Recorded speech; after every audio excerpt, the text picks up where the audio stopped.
여러분 안녕하세요. 정재영 목사입니다. 4월 5일 화요일 아침 하나님께서 오늘도 귀한 하루 허락하여 주셨는데요. 오늘도 말씀 보면서 기도하면서 하루를 시작하도록 하겠습니다. 오늘 함께 볼 말씀은요. 마태복음 26장 17절에서 25절의 말씀입니다. 무교절의 첫날에 제자들이 예수께 나와서 이르되 유월절 음식 잡수실 것을 우리가 어디서 준비하기를 원하시나이까? 이르시되 성한 아무에게 가서 이르되 선생님 말씀이 내 때가 가까이 왔으니 내 제자들과 함께 유월절을 내 집에서 지키겠다 하시더라 하라 하시니 제자들이 예수께서 시키신 대로 하여 유월절을 준비하였더라. 저물 때에 예수께서 12 제자와 함께 앉으셨더니 그들이 먹을 때에 이르시되 내가 진실로 너희에게 이르노니 너희 중에 한 사람이 나를 팔리라 하시니 그들이 몹시 근심하여 각각 여짜오되 주여 나는 아니지요. 대답하여 이르시되 나와 함께 그릇에 손을 넣는 그가 나를 팔리라. 인자는 자기에 대하여 기록된 대로 가거니와 인자를 파는 그 사람에게는 화가 있으리로다. 그 사람은 차라리 태어나지 아니하였더라면 제게 좋을 뻔하였느니라. 예수를 파는 유다가 대답하여 이르되 랍비여 나는 아니지요. 대답하시되 내가 말하였도다 하시니라. 아멘. 네, 여러분 오늘 말씀은요. 6월절에 최후의 만찬을 하는 장면입니다. 어제 향유 옥합을 깨뜨린 여인과 그리고 또 가룟 유다의 배반 이야기가 이제 나왔었는데요. 그게 6월절 이틀 전이라고 이제 했죠. 그리고 오늘 최후의 만찬 이야기는 무교절 첫날에 일어난 이야기다라고 이야기를 하고 있습니다. 여러분 6월절은 뭐고 또 무교절은 뭐란 말인가 좀 이제 헷갈리실 수도 있을 것 같아요. 오늘 그걸 좀 간단하게 정리를 해드릴게요. 우선 6월절은 다 아시다시피 유대인들이 애굽에서 이제 종살이하고 나서 이제 출애굽을 하는 거를 기념을 하는 그런 이제 날입니다. 출애굽할 때 하나님께서 어린 양의 피를 문설주에 바르면 그것을 심판하지 않고 이제 그 가정을 넘어간다, 패스오버한다, 유월한다. 이제 그래서 붙여진 절기 이름이 유월절입니다. 그러니까 하나님께서 우리를 구원해 주신 것을 감사함으로 기념하는 게 유월절이죠. 그러면 무교절은 뭘까요? 여러분 이렇게 생각하시면 좋을 것 같아요. 우리가 이제 설 명절을 생각해 보면 될 것 같은데요. 여러분 설 명절이 며칠이죠? 설 명절은 하루지만 앞뒤로 이제 보통 휴일을 붙여서 한 3일에서 그 이상은 이제 쉬잖아요. 우리가 이제 부지구식 중에 설 명절은 하루지만 설 명절에 마치 며칠 되는 것처럼 이렇게 설 세고 왔느냐 이렇게 이제 이야기를 하고는 합니다. 여러분 이거랑 좀 비슷합니다. 6월절은 딱 하루거든요. 6월절은 출애굽을 기념하는 그 날인데 유대력으로 니산월, 우리식으로 얘기하자면 3월에서 한 4월 정도 되는 그 저기에 14번째 되는 날을 6월절로 이렇게 지킵니다. 딱 하루입니다. 그렇게 6월절을 지키고 나서 그 다음 날부터 일주일 동안이 바로 무교절입니다. 근데 유대인들도 이 6월절과 무교절을 딱히 구분하지를 않습니다. 설 명절처럼 그냥 이렇게 섞어서 부르는 거죠. 6월절과 무교절, 여러분 이것은 마치 설 명절처럼 섞어서 혼동해서 부르기 때문에 이제 성경에서도 그렇게 이제 혼용해서 부르곤 하기 때문에 여러분이 이렇게 유교절과 무교절이 나오면은 앞서 설명드린 그 설명대로 이해를 하시되 이걸 섞어서 부르기도 한다. 그걸 여러분 이렇게 기억을 하시면 좋을 것 같습니다. 아무튼 이 6월절에 예수님이 제자들을 시켜서 6월절 만찬을 준비하라고 합니다. 여러분 당시에는 그 배달 음식이 없었죠. 그러니까 6월절을 지키려면은 제자들이 시장에 가서 다 이제 사고 조리하고 이제 이렇게 했던 거예요. 뭐를 했냐면 쓴 나물을 준비를 했고요. 또 누룩을 넣지 않은 빵, 또 포도주, 또 양고기 이제 이런 것들을 구해다가 굽고 이제 조리를 이제 일일이 다 이제 해야만 했던 것이죠. 그러니까 아마도 굉장히 분주하게 하루를 보냈을 것입니다. 그리고는 저녁에 집에 모여서 12제자와 함께 이제 예수님이 만찬을 드신 거죠. 그런데 이때 오손도손 모여서 식사를 하는데 예수님이 갑자기 입을 여십니다. 무슨 이야기를 하시냐면요. 너희 중에 하나가 나를 팔 것이다. 너희 중에 하나가 나를 팔아 넘길 것이다. 이제 그런 이야기를 하세요. 바로 이제 다음 날이 되면은 십자가를 지셔야 하는데 예수님은 3년 동안 동고동락했던 그 제자들 중에 한 명이 자신을 팔아 넘길 거라는 사실 때문에 매우 아프고 슬프시지 않았을까라는 생각을 해봅니다. 힘겹게 입을 여셨는데요. 저는 예수님이 이 이야기를 하시고 나서 이 제자들이 반응을 하는 게 참 슬프더라고요. 마태복음 26장 22절인데요. 그들이 몹시 근심하여 각각 여짜오되 주여 나는 아니지요. 주여 나는 아니지요.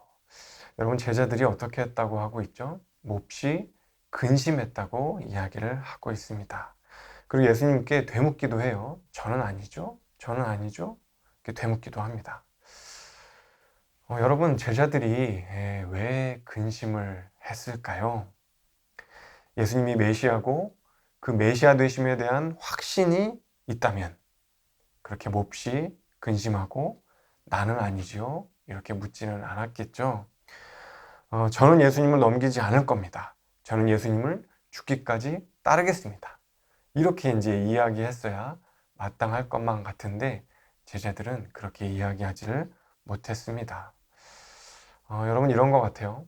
제자들이 처음에는 호기롭게 예수님을 따라 나서기는 했지만 또 여러 체험도 하고 여러 경험도 하기는 했지만 시간이 지날수록 예수님이 나는 십자가를 질 것이다. 나는 죽을 것이다. 그렇게 말씀을 하시니까 제자들의 마음이 많이 흔들렸던 것 같습니다. 그렇게 마음이 흔들리니까 몹시 근심하고 혹시 내가 예수님을 부인하는 것은 아닌가? 내가 예수님을 배반하는 것은 아닌가? 나는 아니죠. 그렇게 묻게 되었던 것이 아닌가라는 생각이 드는 것이죠. 그런데 이때 가룟 유다가 한 번 더 등장을 합니다. 어제 말씀에서 유다는 이미 예수님을 팔아 넘기기로 계획을 했죠. 그리고 대제사장들에게 은전 30냥을 이미 받았습니다. 이미 약속을 했고 예수님을 넘길 기회만을 유다는 엿보고 있었죠. 그런데 유다가 예수님께 뭐라고 하는지 여러분 잘 보세요. 25절 말씀인데요. 예수를 파는 유다가 대답하여 이르되 랍비여 나는 아니지요.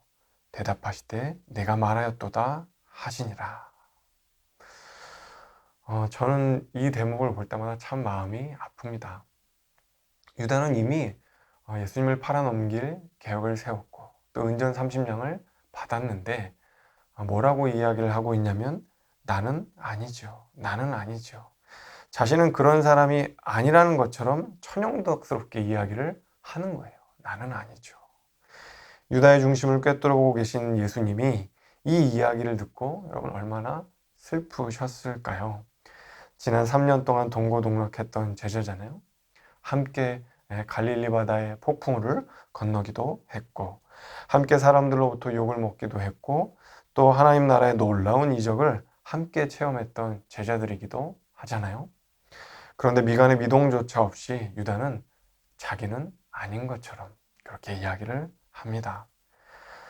여러분 예수님의 마음이 어땠을까요? 보통 사람들 같았으면 사랑하는 제자의 배반을 경험하면서 마음이 무너져 내렸을 것만 같습니다.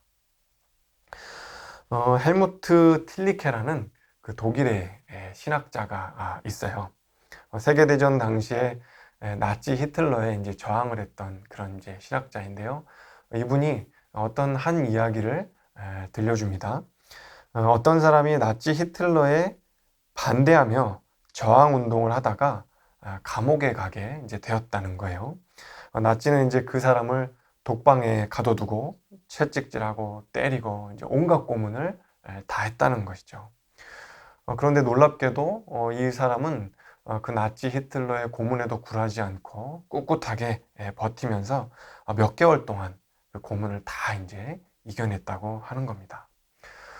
결국 이제 그렇게 몇 개월이 지나고 나서 참 힘든 시간을 보내고 나서 이제 석방이 됐어요.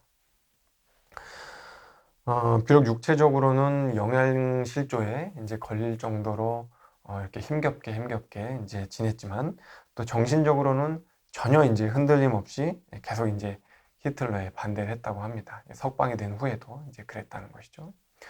그런데 그가 석방된 지 2주가 지나고 나서 자기 집 다락방에서 목을 메고 자살을 했다는 거예요. 여러분 참 의아하죠? 나치 히틀러의 그 온갖 고문에도 그 감옥에서도 자신의 신념을 굽히지 않고 꿋꿋하게 잘 버티고 이겨냈던 사람인데 왜 석방이 됐음에도 불구하고 이 사람이 자살을 했을까? 이유가 뭘까? 도대체 이유가 뭘까? 나중에 이제 그 이유가 밝혀지는데요. 자기를 고발해서 감옥을 가게 한 사람이 바로 자기 아들이라는 거예요. 그러니까 자기를 넘긴 사람이, 그 나치 히틀러의 고발에 넘긴 사람이 바로 사랑하는 자기의 아들이었다는 것이죠. 그토록 강인했던 사람이었지만 자신이 진실로 사랑했던 사람의 배반, 배신, 거기에는 결국 넘어지고 말았던 거죠. 무너져 버리고 내리고 말았던 것이죠. 여러분, 예수님은 어떠셨을까요? 자식처럼 사랑했던 유다의 배반을 겪으며 예수님도 마음이 무너져 내리는 그런 슬픔을 경험하시지 않았을까요? 자신을 죽은 노예 시체값으로 팔아넘기며 자신에게 모욕을 안겨준 유다를 생각하며 예수님은 도대체 어떤 마음이셨을까요? 저는 이 대목을 읽으며 그런 생각이 들었어요. 만약에 유다가 자살하지 않고 살아 있었다면 부활하신 예수님이 갈릴리 바다에 오셔서 유다를 만나시고 무슨 말씀을 유다에게 하셨을까? 만약에 유다가 자살하지 않고 살아 있었다면 예수님은 유다에게 무슨 말씀을 하셨을까? 참 이제 궁금했는데요. 세계적인 신학자 리처드 보캄이라는 그 유명한 성서학자가 있어요. 근데 이분이 저랑 이제 비슷한 생각을 한 것 같아요. 예수님이 만약에 유다를 만난다면 무슨 이야기를 하셨을까? 보캄이라는 사람은 이렇게 이야기를 합니다.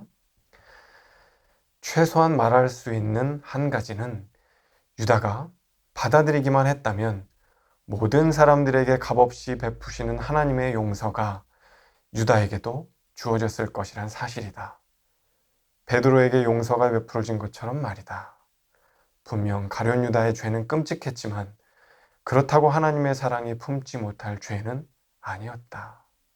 유다의 죄는 끔찍했지만 그렇다고 하나님의 사랑이 품지 못할 죄는 아니었다. 여러분, 유다가 받아들이기만 했다면 주님께서는 유다의 그 끔찍한 죄조차도 용서해 주셨을 거란 이야기죠. 여러분 생각해 보세요. 유다의 죄가 무시무시하게 큰 죄기는 하지만 그렇다고 다른 죄자들의 죄가 가볍지는 않죠. 예수님을 부인하고 모른 척하고 그리고 심지어 저주하기까지 한 그런 제자들의 죄도 결코 작다고 할 수가 없습니다.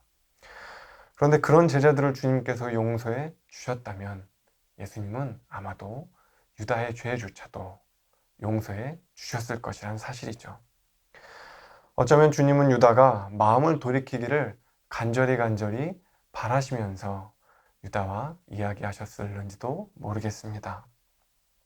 그럼에도 불구하고 안타깝게 유다는 그 기회를 무시하고 끝내 예수님을 팔아 넘긴 것이죠.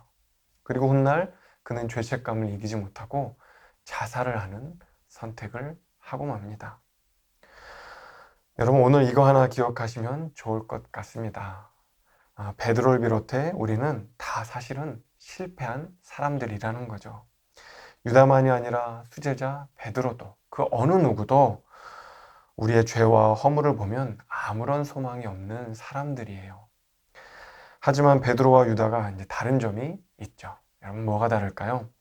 둘 다 예수님의 십자를 다 이해하지는 못했습니다. 십자가를 이해하지 못했어요. 그런데 베드로는 이후에 십자가를 경험하게 됩니다. 그 십자가를 통과하게 됩니다. 그 십자가에서 베드로는 자신의 죄와 허물이 드러나는 경험을 하게 되죠. 우리의 실패를 불쌍히 여기시고 상처를 싸매시고 고치시는 우리 예수님의 사랑을 자신의 죄와 허물을 드러낸 이후에야 경험을 하게 되는 것입니다. 자신이 부정되고 또 죽는 것 같은 경험이지만 주님은 그 죄와 상처조차도 너끈히 감싸 안아주시는 하나님이십니다. 여러분 중에 나는 유다처럼 모난 사람이고 씻을 수 없는 죄를 지은 사람입니다. 지울 수 없는 과거가 있는 사람입니다. 라고 생각하는 분이 계시다면요. 여러분, 아니에요. 왜 지울 수가 없습니까? 지울 수 있습니다. 왜 씻을 수가 없습니까? 씻을 수 있습니다. 다시 시작할 수 있다는 말씀입니다. 우리의 죄와 허물이 아무리 크다고 해도 여러분, 하나님의 사랑보다 더 클 수는 없습니다. 우리의 죄와 허물보다도 우리를 더 사랑하시는 그 주님과 함께 동행하시는 하루가 되면 참 좋겠습니다. 제가 기도하겠습니다. 주님, 우리의 깊은 죄까지도 용서해 주시는 주님, 감사를 드립니다. 아무리 깊은 허물을 안고 살아가더라도 우리 주님의 넓은 사랑을 기억하게 해 주십시오. 나는 아니지요, 나는 아니지요 라고 이야기하기보다 주님, 제가 맞습니다. 제가 맞습니다. 그러니 주님, 저를 불쌍히 여겨 주옵소서. 그렇게 이야기할 수 있는 하나님의 백성 되게 도와주십시오. 제 죄를 용서하여 주옵소서 라고 기도할 수 있는 하루가 되게 주님 은혜 더하여 주옵소서. 감사드리며 예수님의 이름으로 기도하옵나이다. 아멘. 예, 이제 다 함께 계속해서 기도하며 나아가도록 하겠습니다.